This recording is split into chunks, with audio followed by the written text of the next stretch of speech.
Muy bien, ya estamos de vuelta y tal como lo habíamos anunciado aquí en Pauta Informativa, nos acompaña el abogado y máster en gestión política, don Roberto Munita. Le damos la bienvenida. Gracias por acompañarnos aquí en Pauta Informativa. Bienvenido. Muchas gracias, Francisco Catalina. Bueno, contarles un poquito acerca de un breve currículum de Roberto Munita. Hoy día es parte del Consejo de la Transparencia de nuestro país. Además, como ya comentábamos, abogado, magíster en Sociología de la Universidad Católica, máster en Gestión Política de la George Washington University y doctor, bueno, candidato a doctor, ¿no?, en Comunicaciones de la UC. Ha sido asesor político, académico destacado también. Le damos la bienvenida porque ya nos va a contar cuál es el motivo de su paso aquí a la región de la Araucanía. Y queremos comenzar pidiéndole que nos cuente un poco acerca de cuál es el rol del Consejo para la Transparencia para todos los amigos y amigas que nos ven a través de la pantalla. Bueno, primero que nada, gracias por la invitación. Siempre es un gusto venir acá al sur de Chile y sobre todo venir a hablar de estos temas tan importantes para la ciudadanía, ¿cierto? Nosotros creemos desde el Consejo para la Transparencia que la transparencia, la probidad, el buen gobierno son fundamentales para la democracia y muchas veces lamentablemente esta agenda queda en una segunda línea porque por supuesto hay mayores urgencias. Al fondo la gente no se levanta en la mañana diciendo quiero más transparencia, sino que se levanta diciendo quiero mejor empleo, quiero mejor educación, mejores pensiones, etc. Pero nos damos cuenta cada vez que hay algún problema, cada vez que hay alguna crisis, cada vez que hay algún caso de corrupción, que la transparencia y la probidad son importantes. Y en ese sentido surge el Consejo de Transparencia. Nuestra institución ya tiene más de 15 años operando en el país. Es una institución del Estado, pero no del gobierno. Somos un órgano autónomo. Trasciende a los gobiernos. Trasciende a los gobiernos, exactamente. Y de hecho, tuvimos señalado, Francisco, yo asumí como consejero hace poco tiempo, hace un poquito más de un año. Nuestro periodo son por 6 años, justamente para que trascienda a los gobiernos. Y tenemos distintos roles, no voy a dar la lata acá, pero muy brevemente podemos decir que el rol más importante, no sé si el más importante, pero sí el más vistoso, es que existe una agenda de transparencia, existe un portal de transparencia, ¿cierto?, donde cualquier persona le puede pedir información a cualquier organismo del Estado, a un ministerio, a una municipalidad, etcétera. Y si ese organismo no le quiere entregar la información y la persona siente que es de la información que es pública, puede acudir a nosotros, al Consejo para la Transparencia, y el Consejo puede determinar eventualmente que corresponde, de acuerdo con la ley, entregar esa información. Roberto, ¿cómo visualiza en su rol de consejero estos últimos hechos que han ocurrido bastante polémicos y también graves? Por ejemplo, el caso de las licencias médicas. Estamos hablando de cerca de 25.000 funcionarios que viajaron al extranjero cuando se encontraban supuestamente con un reposo médico. Sí. A ver, al respecto yo quiero hacer dos pequeñas aclaraciones. Primero, el Consejo para la Transparencia tiene una presidenta. En este momento la presidenta es Natalia González. Y nosotros como consejo hemos definido que ella es la vocera para estos efectos. Entonces, no quiero pronunciarme frente a casos concretos, justamente porque le corresponde a la vocera. Y la segunda aclaración en la misma línea es que estos son procesos que están en desarrollo. Y no creemos como Consejo de Transparencia que nos corresponda a nosotros tener una versión que pueda eventualmente, no sé, contaminar o dificultar la investigación que en este momento tienen que hacer las autoridades correspondientes, que son la Contraloría en sede administrativa y la Fiscalía en sede penal. Claro, y en este sentido, Roberto, siguiendo su línea, en líneas generales, ¿no? Los últimos actos o hechos que podríamos decir de corrupción en nuestro país, pensando en distintos casos sin nombrar ninguno en particular, van afectando también la imagen país, ¿no? Ha ocurrido que los últimos indicadores internacionales dan cuenta de que Chile pasó de ser el país más pro de Latinoamérica a perder, digamos, ese sitial de privilegio, ¿no? Ahora, Chile, hay que decirlo, Chile sigue siendo de los países más probos en la región. Claro. Más probos suena decir mucho, no somos Dinamarca, no somos Noruega, claro. Pero digamos, con menos, no sé si con menos corrupción, pero con menos percepción de corrupción. Chile sigue estando, es una buena noticia, sí. Chile sigue estando en la punta del listado, pero hemos perdido en los rankings, hemos perdido puntaje. Durante varios años Chile estuvo número 1 muy por arriba, o sea, está muy cercano a Uruguay. Siempre Chile y Uruguay han sido de los países con mejor institucionalidad política.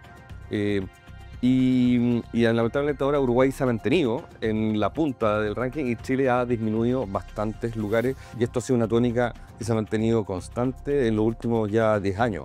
Entonces es una mala noticia, es algo que nos tiene que preocupar, pero tampoco se trata de decir que Chile es un país corrupto. Esa es una pregunta que me hacen mucho los medios. ¿Es Chile un país corrupto? Yo digo, no. ¿Es Chile un país donde hay corrupción? Sí. Pero es distinto que haya corrupción a que Chile sea un país corrupto. Es importante hacer esa aclaración también porque de pronto, además los medios contribuyen un poco a esta sensación, ¿no? Lo evitamos permanentemente, pero existe esa sensación de pronto, esa percepción de la sociedad que se va construyendo a través de las informaciones, que Chile ha caído en una espiral de corrupción de la cual parece difícil levantarse. Y por eso a mí me gusta mucho el GC que ustedes han puesto ahí en pantalla, porque la pregunta es si ha aumentado la corrupción o no. La pregunta es si Chile es un país corrupto o no. Y insisto, me parece una pregunta poco sana, porque la verdad es que los países no son corruptos. Lo que hace corrupto un país es la gente, las autoridades, etc. Y sí, como bien dices tú, Francisco, Chile ha caído en una espiral de corrupción al parecer. Los casos de corrupción no son tan masivos y no son tan grandes, pero sí, hemos detectado varios casos. Y acá tenemos que, no se trata de contentarnos con nada o con poco, pero tenemos que sí valorar que los casos de corrupción que se han sabido han sido gracias a la política de transparencia. No solamente, no quiero tirarme flores que no nos corresponden, porque no ha sido solo gracias al Consejo de Transparencia, quizás nosotros hemos contribuido, pero ha sido gracias a una política de transparencia que, insisto, trasciende al Consejo y en el que participan varias instituciones. Ahora, el darse cuenta de que hay casos en los cuales se queda al descubierto la corrupción o bien irregularidades, Roberto, ¿podría marcar quizás un antes y un después en la confianza que tiene la ciudadanía, por ejemplo en política? Sí, sin duda. Y yo creo que esto ya es parte del problema. Chile ha disminuido sus niveles de confianza política desde hace varios años. O sea, no es algo que vaya a pasar de ahora en adelante, sino que lamentablemente es algo que ha venido pasando desde hace mucho tiempo. Y en ese sentido, de nuevo, generar mayor transparencia para todas las instituciones es de alguna forma un antídoto a esto. Hace más difícil la corrupción y también genera mayores niveles de confianza. ¿Y cómo recuperar las confianzas ahí? ¿Es complejo? Es sumamente complejo, sumamente complejo. Y esto no solamente se ve frente al Estado, la confianza interinstitucional, la confianza interpersonal, la confianza también con las empresas o con las organizaciones sociales. Uno puede demorarse años, décadas en construirlas y minutos en destruirlas. Y la verdad es que reconstruir la confianza es algo muy difícil, pero no por eso no hay que intentarlo. Y justamente, mira, ayer mismo me tocó dar una charla en una empresa, en el fondo, sobre casos similares, y hablamos justamente de cómo se construye la confianza, y yo les decía, la confianza la confianza se pierde en minutos, y por eso es importante prevenir ciertas instancias para no caer en la pérdida de confianza. Pero si se ha perdido, se puede reconstruir. Cuesta, pero se puede reconstruir, y hay que ir generando ciertos lazos, ciertas señales de confianza, y por supuesto que transparentar, mejorar los procesos ayuda a volver a generar esa confianza. Ahí el concepto de transparencia toma mucho más sentido o más profundidad cuando es momento de reconstruir, ¿no?, las confianzas, cuando existen errores, violaciones, delitos en algunos casos, y las instituciones son capaces de pararse frente a esto y con transparencia informar, poner en valor también las medidas de corrección, etcétera. Hacer cambios. Eso. Por supuesto, o sea, sí, la mayor, yo creo que faltas a la confianza social. Acá me salen los sociólogos, ¿cierto? Es encantar los temas como sociólogo. La mayor falta a la confianza social, yo creo que tiene que ver con, primero, la poca capacidad para reconocer los errores, o segundo, las malas sanciones que ha habido. Bueno, sin ir más lejos, las famosas clases de ética, ¿cierto? Claro. Eso yo creo que le hizo mucho daño a la confianza con el empresariado.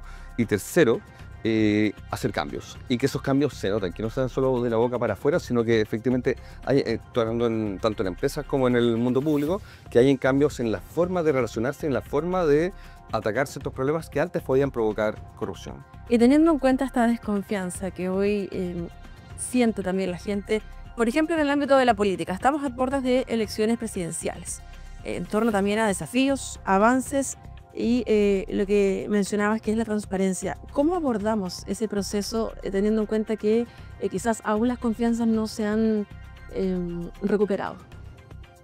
Sí, a ver, hoy día estamos viendo un proceso doblemente preocupante, podemos decir, para el oficialismo. Primero, porque los últimos escándalos de corrupción han afectado principalmente al oficialismo. A diferencia de otros momentos que eran como Penta o SUM que afectaban a todo el abanico político, hoy día los últimos escándalos han sido propios del gobierno, más que de los empresarios, etc. Entonces afectan a un solo sector. Y este sector, y digo doblemente preocupante porque este sector es el único que va a primaria. Entonces la verdad es que hoy día todos los focos están puestos en dicho sector. Yo siento, y acá no hablo por favor como consejero para el Consejo de la Empresa, acá hablo como analista político y como académico, yo siento que de alguna forma se ha centrado el peso de los últimos escándalos no en todo el oficialismo, sino que se ha enmarcado sobre todo en el sector más cercano al presidente Boric, sobre todo el Frente Amplio. Yo creo que eso un poco explica por qué el candidato Winter se ha ido quedando abajo en la encuesta. En cambio, Janet Jara ha empezado a subir. Yo creo, insisto, acá hablo como analista, Claro. y por supuesto con una posible equivocación, porque uno lo que hace es elucubrar teoría, pero yo siento que ha habido un trasvasije de votos o de intención de votos desde Winter hacia Jara, y por eso hoy día las candidaturas más potentes son Jara y Toa. Entonces, respondiendo a tu pregunta, yo creo que el mundo del oficialismo, sobre todo el mundo del Frente Amplio, que ha sido más afectado por crisis como Procultura, licencia médica yo creo que afecta a todos por igual, pero Procultura, democracia viva, etc. Yo creo que ellos no solamente tienen que hacer una autocrítica, sino que debieran tomar la transparencia y la probidad como eje central de su campaña, justamente para demostrar que quieren hacer cambios. ¿Y esa autocrítica permitiría reconstruir las confianzas o comenzar a reconstruirlas? Sí, yo creo que una campaña no te permite reconstruir confianza, sino que te permite conseguir más votos. Las confianzas se construyen, insisto, en años, en décadas, pero acá lo importante, pensando en la campaña del candidato Winter, por ejemplo, o también de Jara y Toa, porque Toa, recuerden, también tiene un problema que puede ser su cercanía con el caso Monsalve, que ella ha tratado de ligarse, etc. Y Jara también es parte del oficialismo, entonces también de alguna forma le llegan los escándalos, y creo que todos los candidatos hoy día tienen que pensar en ganar la elección, y por supuesto reconstruir la confianza es un ejercicio más de largo plazo. Además, en un escenario en donde el presidente actual tiene el índice de valoración más bajo, aunque ahora en el último estudio subió un poquito. Sí. Mira, el presidente ha subido todos los años después de la cuenta pública. El presidente, la verdad es que es un muy buen orador. Y cuando él habla cuando él da discursos largos, no discursos programáticos, sino que pasó en la campaña, pasó en la franja, que él también daba mucho discurso en la franja, y pasa en las cuentas públicas, él tiende a generar esta mayor confianza, justamente, porque él logra transmitir cierta como poesía. Si bien Una prosa. es una prosa, sí, eso hay que reconocerlo. Sin ir más lejos, ayer leía en la segunda una entrevista a un académico que se llama Héctor Carbacho, un psicólogo, y él hablaba justamente de este tema, de cómo el presidente, bueno, aparte de lo que vamos a criticar, que las medidas presentadas en la cuenta pública no fueron eficientes, etcétera, la cuenta pública hacia atrás no se hace cargo de problemas, pero la parte más poética, más de prosa de la cuenta pública, efectivamente, ahí él logra cierta conexión con la ciudadanía, y eso se ha logrado transmitir en todas las cuentas públicas, pero curiosamente, para esta cuenta pública el aumento fue menor de los años anteriores. Al parecer la gente como que ya no se compra todo a la primera, digamos. O puede haber algo de eso, o puede haber algo de hastío, o algo de que ya el presidente va a salir, entonces, pucha, le quedó en mano. Pero curiosamente, y con esto termino esta intervención, curiosamente, todos los presidentes, los últimos presidentes, en su último año de gobierno aumentan su aprobación. Su aprobación, gracias. Y eso tiene que ver con dos efectos. Primero, con que la oposición le deja de pegar, porque siempre la oposición le pega, perdón, para el que me está escuchando, estamos hablando de términos figurativos, cuando la oposición critica, digamos, al presidente, y cuando la oposición deja de criticar, eso repercute en una mayor aprobación. Y segundo, están las campañas. Entonces, cuando el presidente de ejercicio deja de estar en el ojo del huracán, eso también hace que genere mayor simpatía.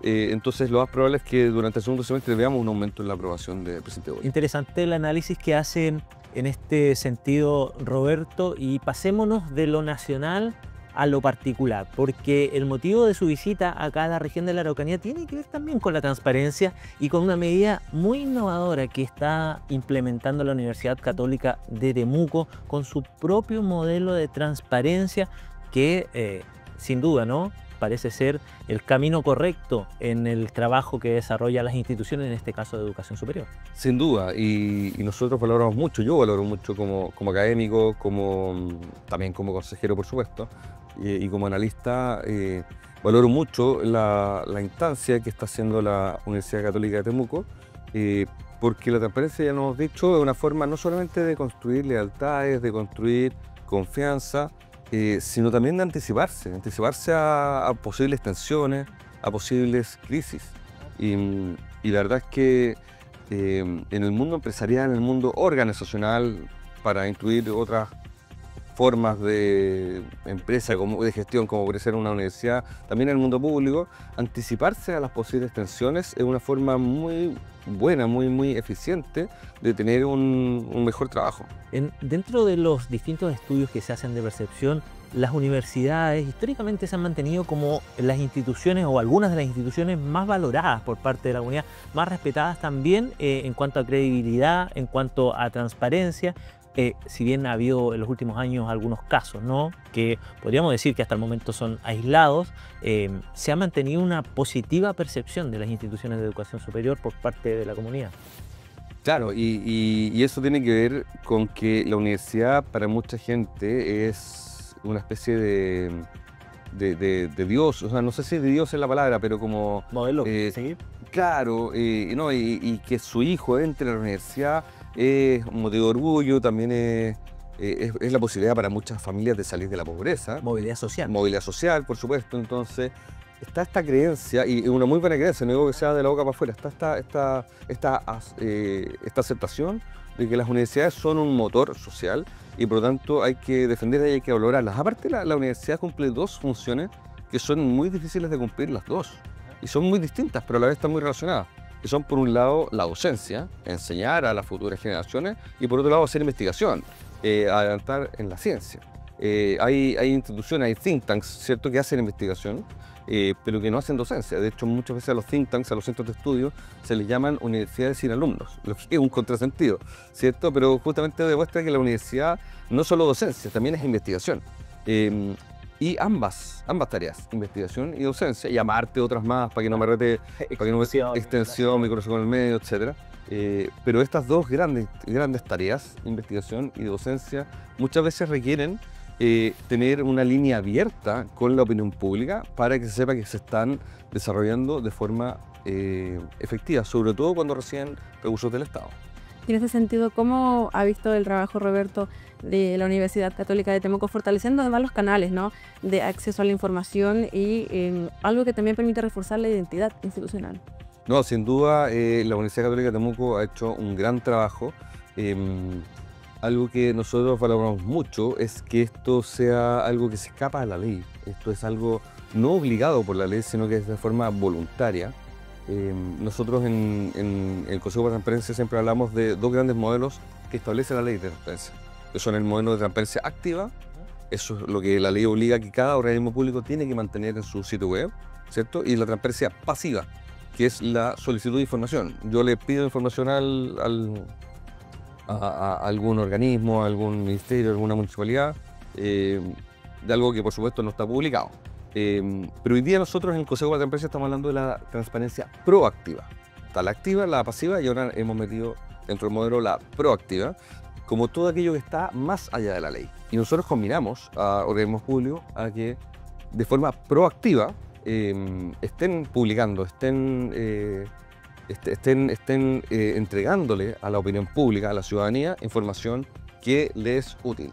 Y por supuesto, en el caso de la empresa privada, de las universidades, de las ONG, toda la transparencia es proactiva porque va más allá de la ley. Entonces me parece muy bien que se esté promoviendo esta transparencia proactiva, que aparte es proactiva en un doble sentido.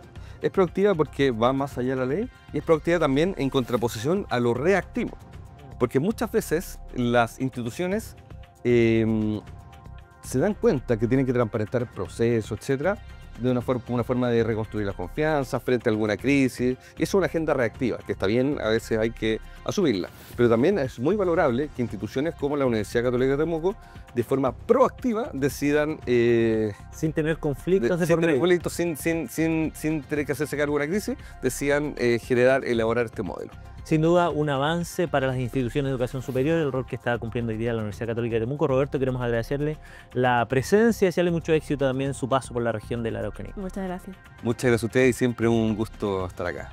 Bueno, ahí teníamos entonces a don Roberto Munita, quien es miembro del Consejo para la Transparencia de nuestro país, que visita también la Universidad Católica de Temuco, dando a conocer o siendo parte también de la presentación del modelo de transparencia de la Universidad Católica de Temuco. Con esto nos vamos a despedir ya del pauta informativa del día de hoy. Agradecemos su preferencia, le agradecemos nuevamente a Roberto por su gentileza, al equipo también, a don Alejandro Fernández, quien estuvo ahí gestionando la venida de don Roberto. Nos vemos nosotros en un próximo capítulo de Pauta Informativa.